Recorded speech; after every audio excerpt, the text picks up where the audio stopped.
From Kansas City, Missouri, with Terry Moran. We're here in Kansas City, Missouri, following Barack Obama's campaign. The news today, as we said, is in neighboring Kansas. That's a state where Barack Obama has some deep roots. His mother was born in the state of Kansas. His grandfather was born and raised in the town of El Dorado, Kansas. And that's where we went. He had never been there before, but he went there to send a message in a campaign where the personal has become very political. It's a cold winter afternoon on Main Street in El Dorado, Kansas. Main Street, a little sleepy, a little slow, but placid and tidy and safe, an iconic American place. And that's precisely why Barack Obama came here today. What's your name? This trip is more than just another stop on the trail for Obama. It is, in a way, a homecoming. How are you? So you're home. I'm home. This chili tastes like Grandpa's.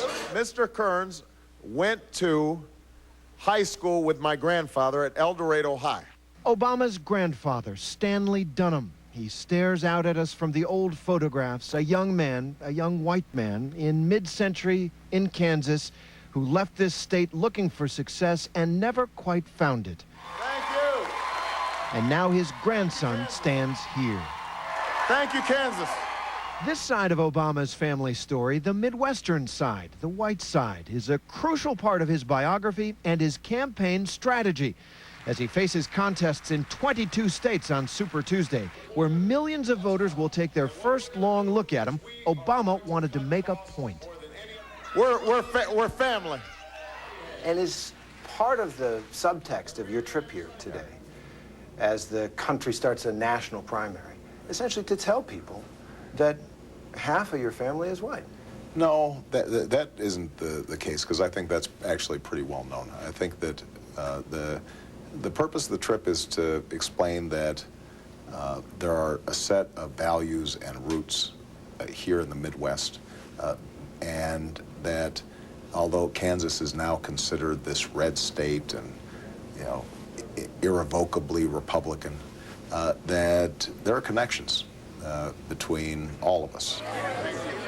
Connections. That's what's at the heart of Obama's politics. The notion that divisions are artificial and can be overcome by an act of will and of imagination.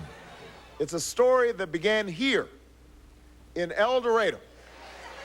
Over a bowl of chili at Susie's, Obama talked about his grandfather's hometown. Do you think that back when your grandfather was growing up in this town, the 20s and 30s, you could have sat at this lunch counter? Certainly, people would not have anticipated me showing up midday. As a presidential candidate. As a presidential candidate. Right. Yeah. Obama's grandfather was different. He got out of El Dorado, headed west, ended up in Hawaii, where his little girl grew up, went to college, and fell in love. Let me ask you about the man who was born and raised here, your grandfather.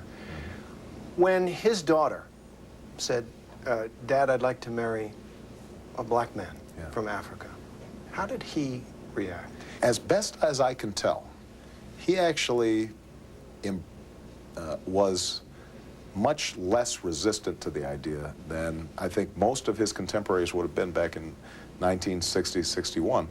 Partly because I think he saw himself as an outsider. Barack Obama started out as an outsider in this race, but not anymore. From here on out in the no-holds-barred, fight-to-the-finish Democratic campaign, every day, every event, every picture, every endorsement counts. Today, Obama picked up the support of Kansas Governor Kathleen Sebelius, like him, a rising star in the party, who says Obama is a better bet to win over Kansas moderates than Hillary Clinton.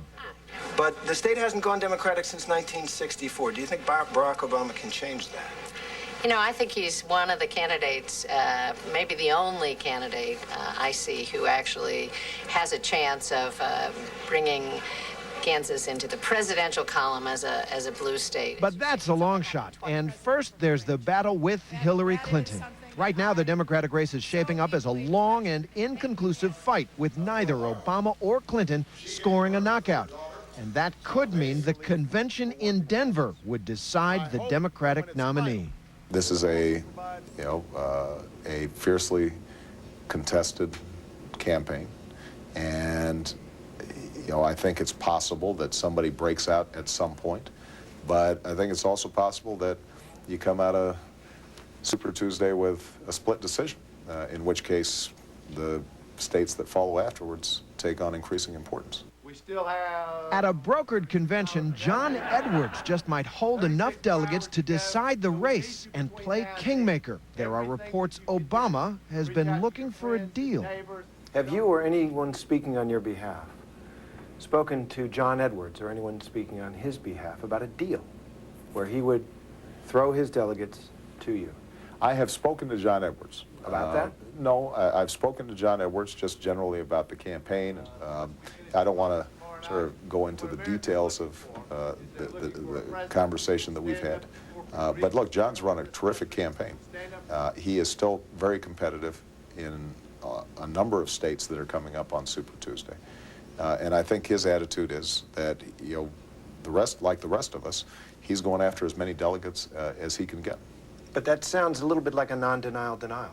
No. Did you tell him you'd like his endorsement? Oh, absolutely. There's no. That I can say unequivocally. I would love Hillary Clinton's endorsement, and we could start concentrating on the Republicans. The Republicans are having their own knockdown, drag-em-out fight, but Obama is supremely confident that this is a Democratic year and that he'd have no problem beating John McCain. Would that be a harder race for you, for somebody as junior as you are, to run against John McCain? Well, I think that John's going to be a formidable candidate if he becomes the nominee for any Democrat. But the polls showed me beating him, and I think that there's no Republican that I would worry about. I think the opportunity for a Democratic nominee to not just win, but remake the political map is significant. Any Democratic nominee? Me.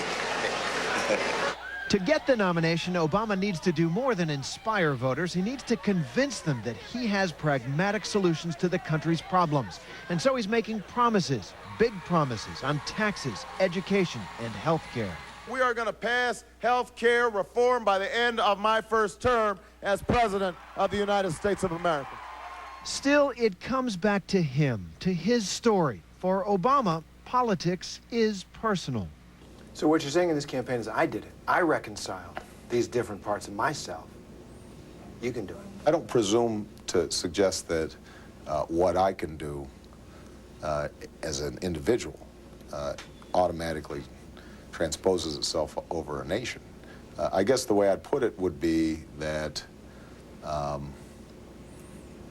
that the cross currents of this country, race and ethnicity and religion and all those things that that oftentimes are presented as dividing lines. That I've swam in those waters, and I know that in fact they're all part of, part of one big river that is the American story. Just before a rally tonight in Kansas City, we stopped backstage with Obama, the crowd roaring in anticipation for him. It always seems that the biggest applause lines are those where you tell people, let's come together. There's an enormous hunger for that. A hunger for a politics that could dissolve the old categories, start a new story. Well, it's been a pretty good story so far, right throughout this presidential campaign, both Democratic and Republican. And Barack Obama, of course, wants to be the author of the final chapter, as they all do. Martin?